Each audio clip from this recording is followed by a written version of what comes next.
Now, I don't use this much, but desperate times call for desperate measures. It's gonna be way more difficult to get some forbidden yellow mustard delivered to my USPO box thanks to a certain someone. De minimis something something. I have to downgrade to using regular epoxy, which I will use to just fill those huge gaps, but leave enough space to add the mustard later to texture it.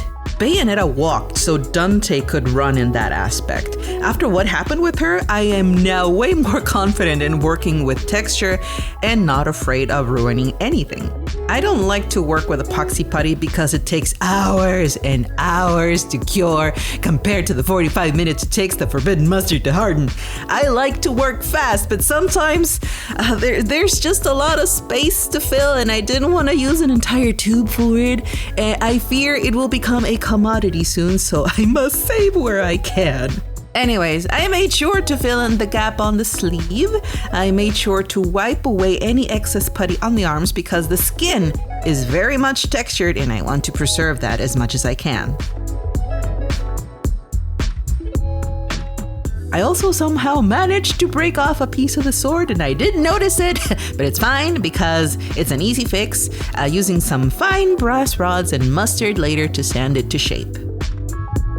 In order to recreate that very important texture on connections, we bring out our secret weapon, which is silicone mold putty. I made several samples from different areas of the coat texture and the sword.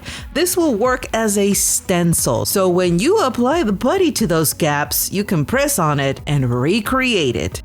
The sword was divided in 3 parts, not a fan, especially because it was heavily textured. Okay, I know why the artist did it.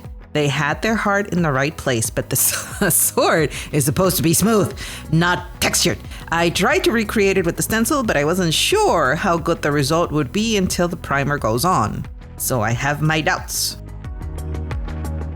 Now, when I was puttying the parts of the knees, I thought that this connection line was not supposed to be there, so I tried to fill and stencil to hide it. But then, after I saw a close-up of his pants, I realized that it's actually a seam. So yeah, I had to go back and recarve it. What can I say? But the rest of the connections were definitely not supposed to be there, so I made sure to stencil the putty to hide all those separations.